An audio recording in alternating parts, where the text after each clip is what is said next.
Hi, I'm Kristin Davis, and I want to know, are you a Charlotte? Welcome back, everybody, to Are You a Charlotte? Part 2. She is returning, Jenny Bicks. She wrote the incredible episode Frenemies. Thanks for joining us. Here we go. It is just such a funny thing to think back on what we had. And, you know, sometimes you think like, did we really fully appreciate what we had? I think about this myself. I think about it a lot. I think about it a lot, especially when I watch the episodes again. And I think, right, how lucky were we? And I think towards the end, I mean, I know from my perspective, by season 6, I think I was really appreciating. I was like, oh man, this is going to end. Like and how special and how amazing that we got to be on that ride. Yeah. And who knew the ride would continue? You know, it was a ride. It was a ride. I mean, yes, it was a ride for sure. I mean, it was also, I mean, I didn't want it to end. You know, I'm not telling anyone anything that anyone doesn't know. I never wanted to end. But like, I, you know, and it's such a living thing. I feel like, and especially I'm also rewatching it, as you know, right? And it's so fascinating to rewatch it because it's really interesting and good and surprising, even having been in it the first time. Do you know what I'm saying? Like, it holds up just so incredibly well. Way better than had I not started watching it again because of you, I think I would have been scared to watch some of the episodes. And I think there probably are some that are not holding up as well. No, you know what it is, Jenny? This is what it is, because I thought that was going to be true too. There are moments. There are moments or like scenes where you're like, oh, you know what I mean? But it's very little. Like, I have to say for myself, it's less than I expected. Well, I think that's bearing itself out. I mean, kids are kids, gals above the age of 16, whatever. Right. Are finding the show. You know, people are finding the show. People are we love finding the show. People are sending me memes that I never knew existed. I'm like, okay, that's amazing. I know it. I love that. I love it too. I love it too. It's really, really fun. And it's fun because, I mean, I don't know. Did you watch Overcompensating? Do you know Overcompensating? Yes. Did you know that Benito has a podcast called Ride? And Benny has been on the podcast and we love him very much. And one of his lines that he says all the time is my line that I say to Kyle, I'm your wife and I'm sexual and I love you.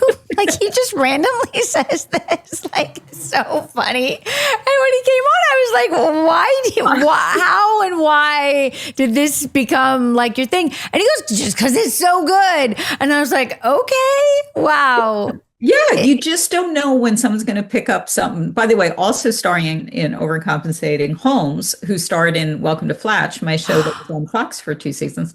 Right. And she is amazing. Amazing. She does. And what I love in Overcompensating is she's completely different than what she did in Flatch. Like, that is so true. Blonde and Overcompensating. She's incredible. She's incredible. She's incredible. So I do love that the show has been refound. But it gives me such I don't want to say painful nostalgia, but it is. It's like you long for that. Like, I long to be back in that writer's room with those. And the good news is we're all quite close and we see each other. So in some ways we're still in the room together, but thank God.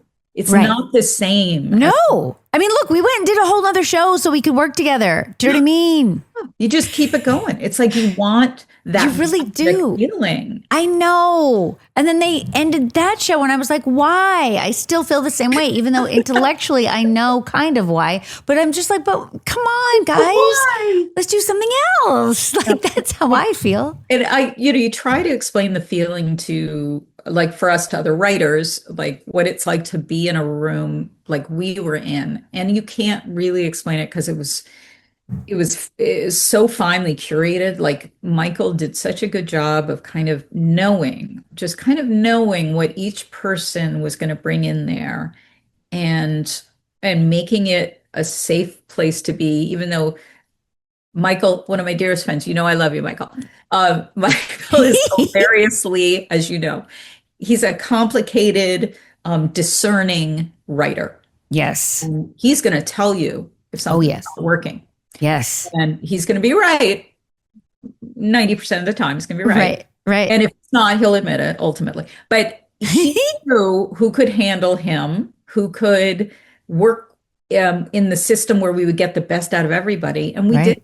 And so we still, it's this feeling of like, you want to go home again. Like I agree. you want to go home. Yes. And, it was a tough, shooting was really tough. Like I think I don't know if we talked about this last time, but there was a point, or if you've talked about it with other people, where we were shooting 3 different episodes at the same time. Oh, at least. No, I think it was like 6 at one point. Well, we had t-shirts for A, B, and C. Remember that? Yeah. It was the end of this 3rd season, I think. Yes. Because it was such an ambitious season, right? And then we had all those unfinished parts at the end, and we just took over all of the stages at Silver Cup, and we had to have crew in the t-shirts for which group they were on so they knew where to go.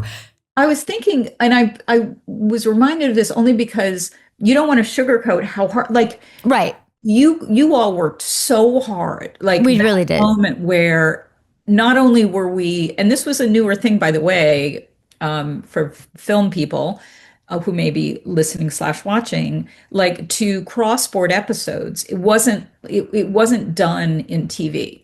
Right. It was done out of order in film, but right. What we were asking you all to do just on a regular basis was to shoot 2 episodes at the same time. And now suddenly it's 3 episodes. You got to remember where your mind is at, character-wise, how are you feeling? And you've got to get in that set and go shoot. And it's like, it's true. And people are running around with t-shirts that say A, B, and C. And you think, it was hard. But the blood and sweat shows. Like, I agree totally. I think the thing, and we have talked about it. I mean, we've talked about the hours because the hours were like fully bonkers. We were younger, thank God. But with the hours were fully insane. We saw so many sunrises, so many sunrises that, you lost track. But the thing too, I mean, like just for everyone who doesn't know what crossboarding means, because I have talked about this, but I don't know if I explained it. It's so normally if you were doing a film, right, the whole script, like, from page 1 till page 131 or whatever it is. And you might shoot it out of order, but you know everything that's in it. So as an actor, you can prepare, and you might have one scene because of the location that has to be filmed early that comes late in the film, but you can get ready. You can mentally prepare what that means for you to do in terms of the character's arc of that film. And then with television, depending on the type of show, right? And we really broke out of the boundaries of the type of show that we were, is really what we're saying. We were a single camera comedy. Sometimes people call us a sitcom, which I find like wrong. We were not a sitcom. No, because a sitcom means that it's a situational comedy at a place. Like Friends was a situational comedy. Correct. It's at the, what's it called? The coffee place. Central Perk. Thank you so much, Jenny Bicks. Awesome. And then I can't remember the line I wrote that the asshole says. Okay. That's okay. We'll get there. Okay. Because you wrote so many of our episodes. It's fine. Yeah. So what we needed to do, because we were filming in New York, was we had to cross board, which means cross-boarding locations. Our schedule is cross-boarded. So it's 2 episodes at once with 1 director and 1 DP, which was important because the other director for the next episode is scouting with the other DP. It's a very complex world that someone's running, John Melfi, amazingly. Yeah. And we are like parts of it, but we're not in charge of it. And so you've got 2 episodes happening simultaneously, and you're having to remember where you are and what's happened to you. But then sometimes when we would get behind, we would have 4, and or at the end of this season, I think it's 6 because it's 2, 2, and 2, right? It's like so many. Do you know what I mean? I don't recall shooting 6 episodes that one night. No, you're right. Not in one night.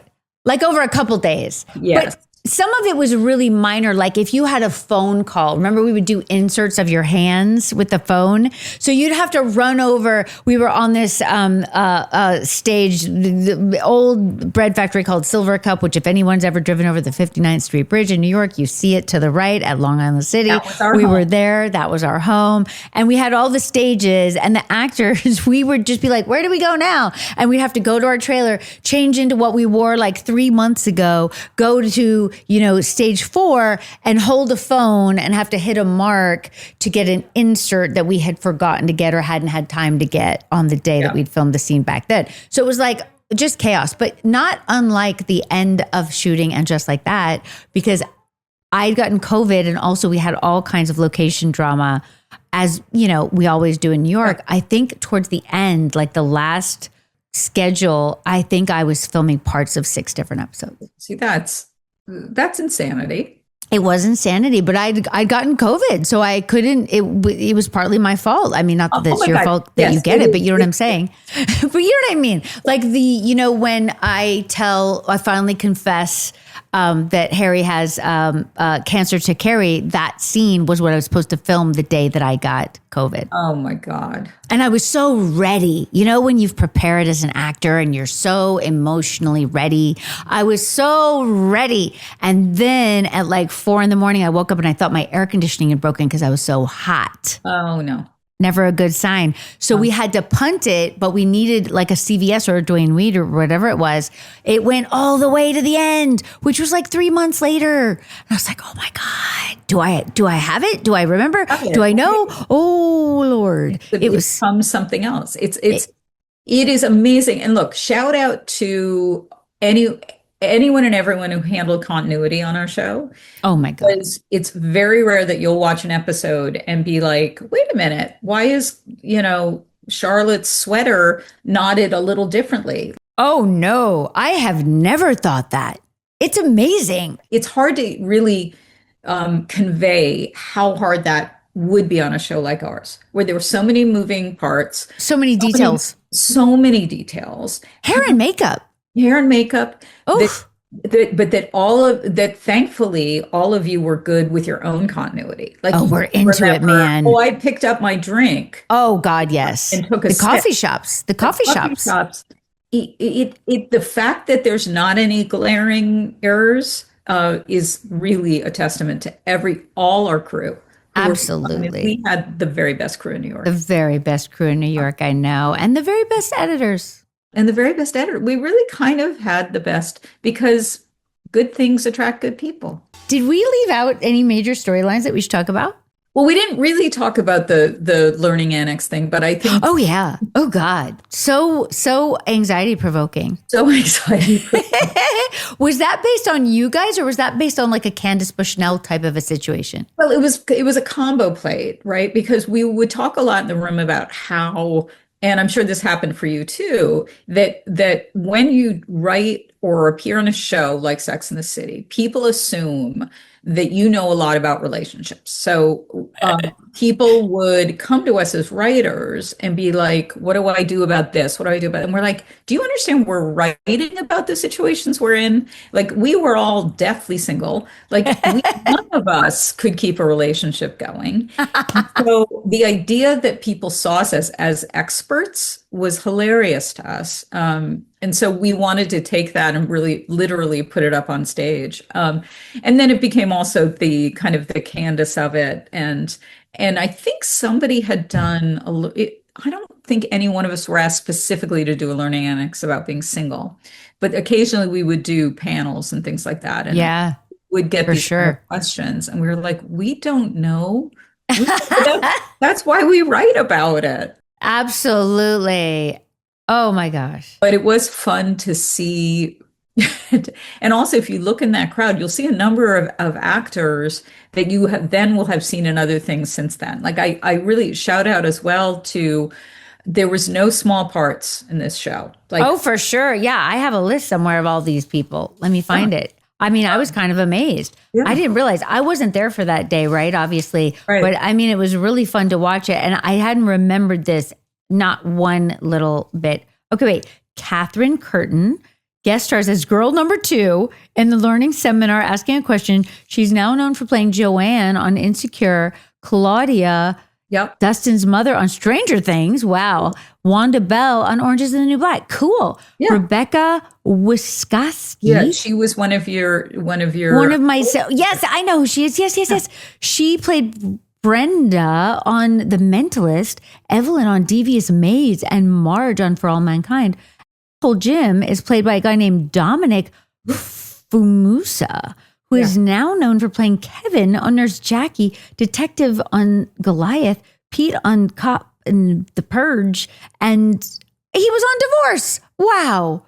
Oh my God. Did you realize that? Yes. Yeah. Oh my God. It's incredible. And there's more. There's more. I mean, there's like long lists. It's impressive. It's so fun to see that, because as we've discussed in the past, but at the time that we were shooting in New York, the only shows really were cop shows shooting there.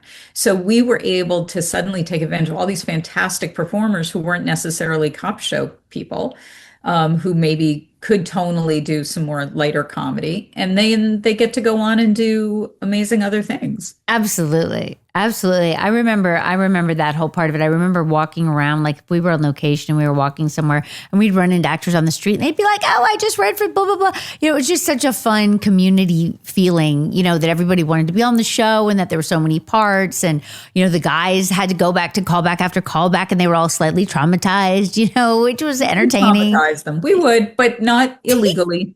No, not illegally at all. Just they were not used to being in that position.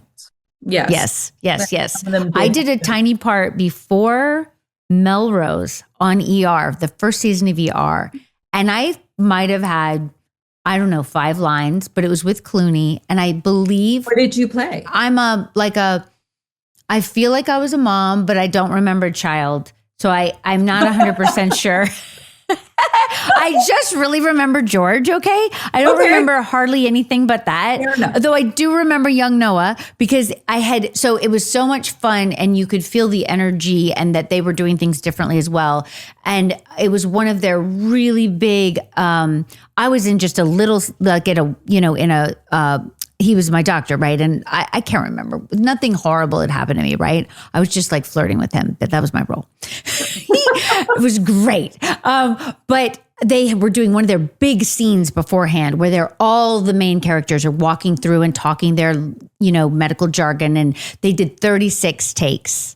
And I remember just being like so impressed, right? And George and Noah were playing in the wheelchairs and like ramming into each other like boys, but having the best time. And they were just really into it. And everybody was so happy to be there. And the blocking itself it was like a Steadicam shot, and the blocking of everyone with the jargon. I was like, man, this is a hard job. It's like so exciting. Why did I tell that story? Oh, because I had to go to four callbacks for that part of like 5 lines. Wow. And also, again, people will look at that and go, oh my God, Kristin Davis had 5 lines in ER, and then she goes on to be this big star. Like there's this moment, everybody chance, you know, everyone starts with their couple lines. Oh, for sure. And you're so excited. You know, you're excited to get those couple lines. You know, we're going to have to pull up the film on this. I mean, we can. It's great. It's great. George has got the funny hair. It's very adorable. It was great. It was great. And the thing that was really nice for me, I'll just go ahead with the name dropping since I'm deep in already. He, at that point, had been working for so long, right? Like kind of toiling, you know what I'm saying? And he also was smart enough to know that this was his moment. His moment was here. And he had such a great attitude about it. And he was such a kind of like a teacher and a sage. Like you could ask him, like I would call him and be like, you know, I got Melrose and I'm so nervous and what should I do? And he knew everyone and he'd be like, this is what you should do. You know, you need to think about, you know, blah, blah, blah, and blah, blah, blah, and blah, blah, blah. But don't think about all those other things. You know, like he was like a coach. You know what I'm saying? So wild. Like I love that. And I love knowing that, because I would never put you two together as like mentor, mentee. I mean, yeah, he's not that much older than me, but he's just been in it for so long, you know, and he's so smart about it all. Even like back then, like he'd just been observing, you know, and had like so many wise things. Like there's this thing that when you're an unemployed actor and you're going to all the auditions, you would be like bitter about whoever got your part, right? You'd be like, that person got my part. And he would talk about like, that is just the wrong thinking altogether. You're going to get what's meant for you. And you didn't lose that part. You never had that part. You just want to be in the mix. Like he was like that, like so wise, right? I know. Call him now and just see what he has to say. Any advice he wants to give. Oh, I'm sure he would have advice. I think this man would always have advice. But the thing that if I called him now, I would tell him how much I love Jay Kelly and that I really, did you watch Jay Kelly? Yes. I loved the end of Jay Kelly so much. I loved all of it. But like, That scene where he's watching himself, it's so beautiful. And I'm sure too, as an actor, there's also relatability to kind of where you belong in this ecosystem. And he's I mean, he can do no wrong in my book. I agree. I agree 100%. Yeah. And I'm so lucky I got to be there and watch it. And I love to watch Noah and I love to watch The Pit because it's like, Right. it's just beautiful. It's great. We talked about the scary blowjob. I mean, Jenny very brilliantly talked about how Samantha had to be out Samantha as Charlotte had to learn that she was the Samantha, like their counterpoints. And then we get to have that nice phone call together. I mean, that was a lot. I had forgotten the details of Samantha's storyline as well. I was like, oh my God. That's, even Samantha has a line she won't cross. Yep. I don't have to go under a table because that's about her sexuality, which I always appreciated. It was never prurient. It was never like for show. It was That's true. It was never needy. It was always what she needed, but not needy. And this woman was needy, and she saw that. Like she saw the shame of like, oh, you don't want to be that. You don't want to be that person who has to give a blowjob under a table because you feel like this guy may not stick around. There is that. Yeah. Oh my gosh. From that gal who also. No, that's a good point. Job. Yeah, she did. She did. I mean, the thing about Samantha that I do love rewatching it is the power of her freedom. She's powerful. She's not needy. And she's like some of my favorite episodes, just the LA. Was it that one of the LA episodes? I love when she's just purely like a guy. The LA guy who's the porn model, the dildo model, and he tries to talk to her about himself, and she's like, no. And then he reads her the poetry, and she's dying. I mean, I just love those episodes. Oh my God, I can't wait to talk about those. I mean, that was so wild to shoot in LA. Tell us, what do you remember? Well, I wrote the Playboy Mansion episode. Oh, right. So oh my God. That's a whole other we don't have time to cover it now. We should have called you. Oh, who did you talk to? We talked to what's her name? Madison. Holly Madison. Oh, well, that's pretty good too. It was good. It was interesting. She had a lot of interesting things to say. But we talked to Jennifer Elise Cox, who's in the other one. Yes. Right? Or is she in that same one?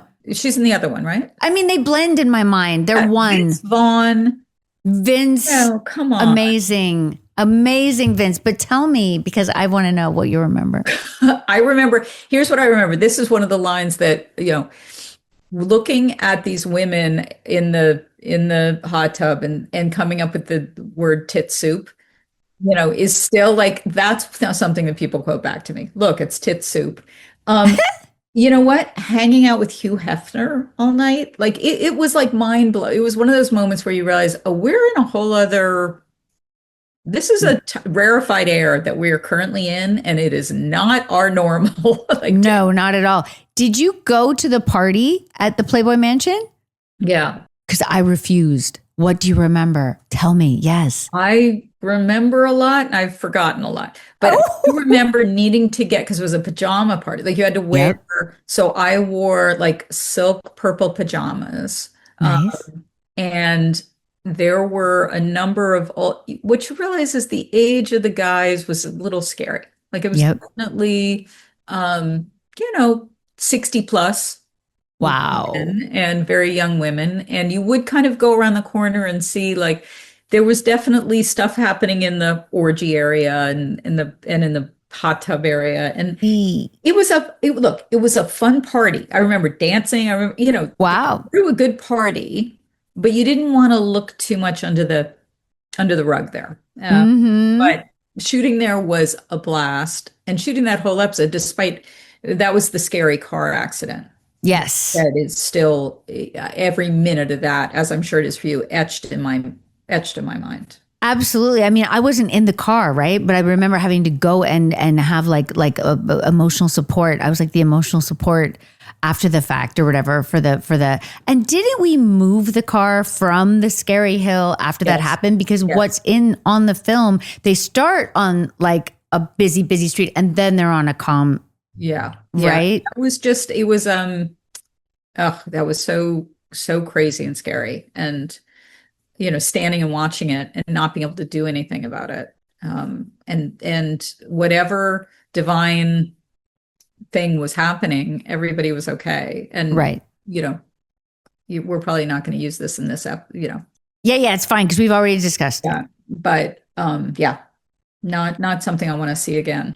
No. And I mean, it does really make you think about, like, sometimes I feel like things on set, like as much preparation as there is, sometimes there's just, you can't prepare enough and you think it's going to be fine, and then suddenly it's not. And it's super scary. Super scary. And we were really lucky that I don't think anyone, do you recall like ever having a moment where, like, considering the fact that we would often use, like, now we wouldn't be able to have like real candles and things like that, but like nothing ever, as I remember, lit on fire, or No, no one really injured themselves. Like, there was so much running in heels. Like the I fact, know. Can you imagine? I mean, when I watched the one, what's the one that I just watched where she loses his dog in the village? It's so good. But also, I mean, I really thought that dog was going to get hit by a car. I was super panicked. And then she's wearing like slides. There's not even an ankle strap. No. What on earth? She is an Olympic athlete. she is. She can do anything in a pair of high-heeled shoes. That I don't do this at home, because what No, she can do is unbelievable. And she would I agree. it's not like we sped up the film. She was running. I know. Shoes all the It's time. insane. You can tell because the people behind her are in normal time. Yeah. Yeah. No, they're like regular people or whatever. You know what I They're mean? just regular, and she's like, a superhero. I know it. It's incredible. It's incredible. Yeah. I agree. So many. I mean, this season in general is incredible. I mean, the first two seasons were so much better than what I remembered, which I think I told you last time you came. But the third season in my mind had always been like when things just went oomph, like everything like clicked in, and man, rewatching it has not disappointed. Yeah, that's so interesting. I definitely think we all felt that way. That for us, season 3, suddenly everything clicked. You're right. That's the exact right word. Like, everything was running on cylinders, and like all of you all were working great together and working great with the material, and we were going deep into these storylines that we got to tell, and it just felt like, oh my God. And it was also for us, I think it was basically the end of season 2, beginning of season 3, where people started to really watch as well. So we were also going out into the world and seeing that people were responding, because as we've talked about, the first season we shot and it didn't even air before we were shooting season Right. 2. So people think we all the time knew that there was going to be this hit, and we were just having a good time and being like, this is crazy. Is anyone Totally. We're standing on Fifth Avenue and everyone's annoyed at us because we're in traffic. Definitely. Yeah. I was trying to remember when the first Globes was, because we did do this thing with Sarah where we got to give her the Carol Burnett Award. And I was talking to one of the ladies from the Hollywood Foreign Press, and they do kind of consider us their babies in a weird way. Because remember that time that we went, the first time that we went, and then we won, and we're all just like, what planet did we live on? Like, where are we? Like, we looked, and Michael has that long curl. I mean, and the goatee. Yes, all of it. Yeah. Oh my God, I love it so much. First time we went, so this is, Michael and I call this story the crinkle cut cheese story, and maybe he's told this story already, but No. So the first time we went to the Globes was when Sarah Jessica was nominated. So she was nominated before the show was nominated a year I didn't earlier. remember. Okay. And I'm going to say that was for season 2. Okay. And so Michael and I were invited to go to the Golden Globes. Now, we didn't know from going to the Golden Globes, we did whatever. And so we drive to the Golden Globes in my Miata. So that tells you kind of where we're at, okay, people? And we park and we walk up to the front and we're like, hello, we're here for the Golden Globes. And they're like, yeah, no, you don't go in the main room. You're going to go upstairs. HBO had rented a hotel room because it was also so early in the days of nominations that HBO, they had done the Rat Pack, I'm going to say miniseries, but maybe it was just whatever it was. Yeah, something. Yeah. So that had been nominated. So Michael and I go up to the hotel room, and it is a lot of the older ladies who had been involved with the Rat Pack at different times, they Wow. had taken up the seating as they should have because they were older. Right. Michael and myself and Candace Bushnell, who had gotten herself all dolled up and looked amazing, and we're sitting in a hotel room, and then on the table, all there is crinkle cut cheese. So Wow. that is now, if you would like to know a little insider thing, when Michael and I say something is a crinkle cut cheese moment, it's when you expect it to be like really everything, and you just walk into a hotel room with some crinkle cut American. Oh, no. Now, since then, we went on to go up on stage multiple times. Yes, yes, that's adorable. But I like that. I like that very much. That's a good story that I had never heard. Okay, well, you can quote the crinkle cut cheese back to my. I love it so much. Yes. The crinkle cut cheese, everybody. Now we know what it means. Yeah, but you have to remember things start, you have to have those moments to really appreciate. Like, you don't just get to go and be the belle of the ball. Right? Like, no, it's true. we It's were there true. to It's true. support SJ, and she looked, I remember what she was wearing because it was this amazing kind of taupey, sequiny dress. I mean, she could wear anything you guys Did could she wear. win? She didn't win. Okay, interesting. We had a great time. I'm so glad. That's a good story. That's a good Then, story. you can't really appreciate getting in through those doors, No, sitting at that no. table, let alone winning, until you go to a hotel room where you have to stand up and eat crinkle cut cheese. Eee, I love it. I love it. Word. Well, thank you, Jenny. Always fun. Always we should fun. have a different LA conversation because Yeah. putting the pieces together of LA is very interesting. LA, that was a tough shoot too. Man, I remember shooting you weren't in this scene. It was SJ and Sarah Michelle Gellar, and we shot until about 8 a.m. overnight because we had to have a restaurant closed. So we had to shoot once they had closed at a restaurant that no longer exists on Melrose or Beverly. But it was Oh, a lot of nighttime. I know. Remember, I had my house here, and obviously Charlotte only comes for one of the two. And I was like, "You guys, I live there. Come on, let me come, let me be in it." And I remember one night we were shooting at the Standard, which obviously closed as well, sadly. And they said to me, "Go home and go to bed, and then come back at 3 a.m." And I was like, "Okay." It was so wild. Like, I finally got to sleep in my own bed. Right. We weren't really sleeping. No, So it was like, exactly. okay, Exactly. At least I know I'm in the same city where my bed is. Exactly. That's how I felt too. I was like, the joy is that I can go home and go to sleep and then get back up and drive back over here at 3 a.m., which I will do. And we were happy to do it. Yeah, we were. I mean, we were younger and we were super excited. I know, right? Thank God, I don't know how we did it. And you talk about getting COVID. It's like we didn't get sick often. And if we did, they just handed out the Z-Pack. Yep. They were like, "Here you go. Enjoy. Keep it going. Keep it going. Oh, you can't talk here. We're going to give you prednisone." I mean, it was a lot. It was interesting, but again, do it again in a heartbeat. In a heartbeat. Yeah. Jenny, you're a joy. You're a joy. This is so much fun. I know. Thank you for taking here to chat about time. this stuff. Yay. It's good to have you. It's good to have you because sometimes I need to have your perspective to put with whatever vague memories I have, Yeah, well, together we can find one memory. Totally. We can patch them. Patch we can it all patch them. together. Yes. I love it. I love it so much. Thank you. Have a great day. You have a great day. Thank you. Bye, I will. guys. Bye. Bye, Bye. everybody. Bye.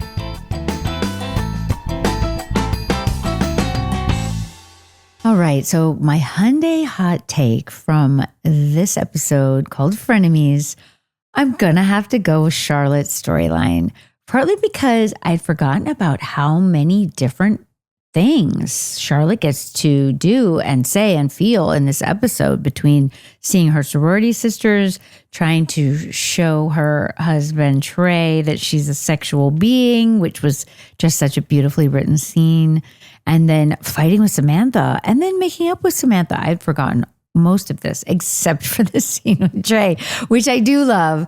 It is embarrassing, but I do love it. So I'm going to have to say Charlotte's overall storyline. I love it. I love what they wrote, and it was really fun to watch it. That was my Hyundai hot take, celebrating iconic moments, bold moves, and unforgettable style, just like Hyundai.